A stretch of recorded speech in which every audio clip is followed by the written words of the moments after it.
Баршаңызға сәлем.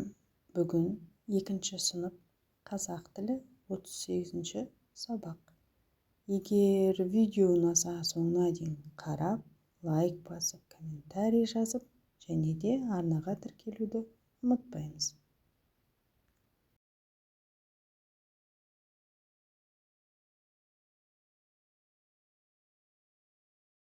Отыз сегізінші сабақ. Мәтіннің тақырыбы және мәтіндегі негізгі ой дегеніміз не? Біз бұл тақырыптан мәтіннің тақырыбы мен ондағы негізгі ойды анықтайтын боламыз. 6-ші жаттығу. Оқы. Менің інім Негеш сияқты көп білгісі келетін, сұрақты көп қоятын бала. Бүгін мені сұрақтың астына алды. Сынып деген не? Сенің сыныптастарың кімдер? Мектепте сабақ беретін кісіні кім дейді? Мен бірден жауап бере алмай тосылып қалдым. Сен қалай жауап берер едің? Оқығаныңның мәтін екенін дәлелде. Мәтіннің тақырыбын анықта. Мәтінде кім туралы айтылған? Сөйлемдер ортақ тақырыппен бірігеді, мазмұны жағынан өзара байланысқан. Сондықтан да бұл мәтін болып саналады. Мәтінде інісі туралы айтылған. Мәтінге ат қою. Мәтінге менің інім деп ат қоюға болады.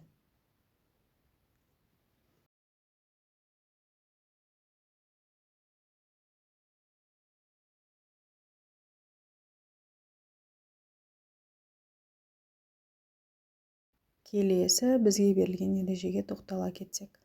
Тақырып мәтінде баяндалатын оқиға мен ойдың түйіні болып саналады. Осы ережені мұқият оқып, жаттап аламыз. Келесі 7-ші жаттығу. Оқы. Берілген сөйлемдердің мәтін құрамайтынын дәлелдеп көр. Бауыржан түскі үзілісте асханаға барды. Досжанның мінезі ашық және кітабын күтіп ұстайды. Ол кимелеп кезекте тұрғандардың арасына кіріп кетті. Санжар өлеңді мәнерлеп оқыды. Кезекте тұрғандар реніш білдірді. Марғұлан мектеп алдында ұзақ тұрды. Бірақ Бауыржан түк естімегендей тұра берді. Сөйлемдердің ішінен мәтін құрайтынын көшіріп жаз. Құраған мәтіннің тақырыбын анықта, мәтінге ат қой.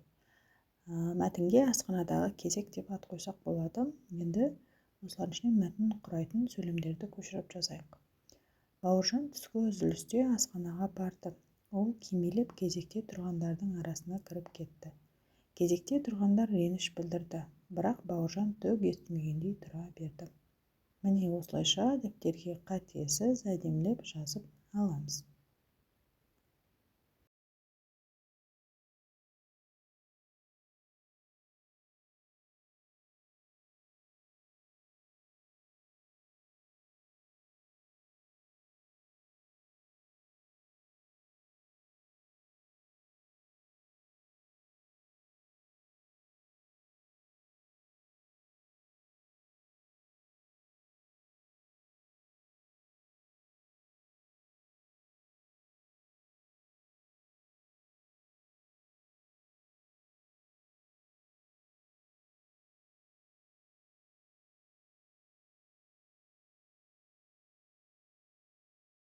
Келесі 8-ші жаттығу. Өлеңді тиісті дауыс ырғағымен оқы. Білімді ізде еңбектен. Білім терең теңіз бе, білім еңбек егіз бе? Рухани азығым осы күйі деңізде. Дейді атам білімді еңбекпенен сен ізде. Қай тармақтарда автор айтқысы келгенін басты пікір берілген. Өлеңнің аты негізгі ойды беріп тұрғанмен дәлелдеп көр. Негізгі ойды білдіріп тұрған сөйлемді көшіріп жаз. Негізгі ойды білдіріп тұрған сөйлем білімді еңбекпенен сен ізде. Ал сіздер қалай ойлайсыздар? Өз ойларыңызбен бөлісе кетіңіздер. Келесі бізге берілген ережеге тоқтала кетсек, мәтіндегі негізгі ой автор айтқысы келген басты пікір болып табылады. Ережені мұқият оқып, жадымызға тоқып аламыз.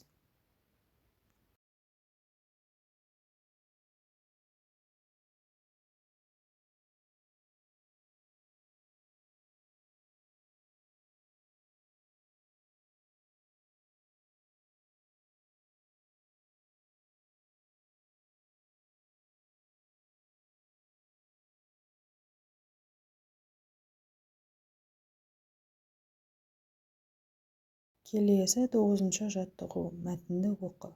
Уәде қасиетті серт. Сыныптасым Гүлжан екеуміз жалғыз тұратын Майра әжеге көмектесуді ұйғардық. Үйді жинап, дүкеннен керек-жарақтарын әкеліп бердік. Ол кісі бізге риза болып батасын берді. Өзімен бірге шай ішуімізді өтінді. Біз сыныптастарымызға киноға баруға уәде беріп қойғанымызды айттық. Майра әжей: дұрыс қарақтарым, уәде қасиетті серт. Уәделеріңде тұрсаңдар, қадірлерің артады деді. Мәтін тақырыбы мен негізгі ойды анықта. Бұл жерде мәтіннің тақырыбы уәде қасиетті серт, яғни уәдеде тұру туралы айтылған.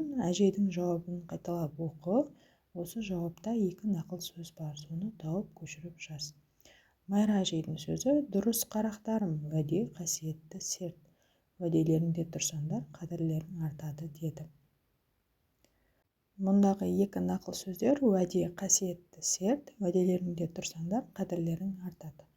Осы екі нақыл сөзді дәптерге әдемілеп, қатесіз көшіріп жазып аламыз. Осымен бүгінгі сабақ аяқталды. Егер де видео ұнаса, достарыңызбен бөлісіп, лайк басып, комментарий жазып, және де арнаға тіркелуді ұмытпаймыз.